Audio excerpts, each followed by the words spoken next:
ಉಗ್ರರ ದಾಳಿ ಭೀತಿ, ಪಾಕ್ ಸೇನೆ ತೊರೆಯುತ್ತಿರುವ ಯೋಧರು. ಒಂದೇ ವಾರದಲ್ಲಿ 2500ಕ್ಕೂ ಹೆಚ್ಚು ಸೈನಿಕರ ರಾಜೀನಾಮೆ.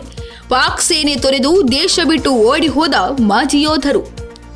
ಬಲೂಚಿಸ್ತಾನ ಸೇರಿದಂತೆ ಪಾಕಿಸ್ತಾನದ ಅನೇಕ ಕಡೆಗಳಲ್ಲಿ ಹೆಚ್ಚುತ್ತಿರುವ ಭಯೋತ್ಪಾದಕರ ದಾಳಿಯಿಂದ ಪಾಕ್ ಯೋಧರು ಸೇನೆಗೆ ರಾಜೀನಾಮೆ ನೀಡುತ್ತಿದ್ದಾರೆ ಎಂದು ವರದಿಯಾಗಿದೆ. ಒಂದೇ ವಾರದಲ್ಲಿ 2500ಕ್ಕೂ ಹೆಚ್ಚು ಸೈನಿಕರು ರಾಜೀನಾಮೆ ನೀಡಿದ್ದಾರೆಂದು ಮಾಧ್ಯಮಗಳು ವರದಿ ಮಾಡಿವೆ. ಈ ವಿಚಾರದ ಬಗ್ಗೆ ಪಾಕ್ ಸರ್ಕಾರ ಅಧಿಕೃತ ಮಾಹಿತಿ ನೀಡಿಲ್ಲ. ಬಲೂಚಿಸ್ತಾನ, ಖೈಬರ್ ಮುಂತಾದ ಪ್ರದೇಶಗಳಲ್ಲಿ ಬಲೂಚಿಸ್ತಾನ ಲಿಬರೇಷನ್ ಆರ್ಮಿ ಬಂಡುಕೋರರು ಸೇನೆಯನ್ನ ಗುರಿಯಾಗಿಸಿಕೊಂಡು ನಿರಂತರ ದಾಳಿ ನಡೆಸುತ್ತಲೇ ಇದ್ದಾರೆ. ಈ ದಾಳಿಗಳಿಂದ ಭಾರೀ ಸಂಖ್ಯೆಯಲ್ಲಿ ಸೈನಿಕರು ಮೃತಪಟ್ಟಿರುವುದೇ ಇತರರು ರಾಜೀನಾಮೆ ನೀಡಲು ಕಾರಣ ಎನ್ನಲಾಗಿದೆ. ಪಾಕಿಸ್ತಾನದಲ್ಲಿ ಭದ್ರತಾ ವ್ಯವಸ್ಥೆ ಬಹಳ ಕಳಪೆಯಾಗಿದೆ.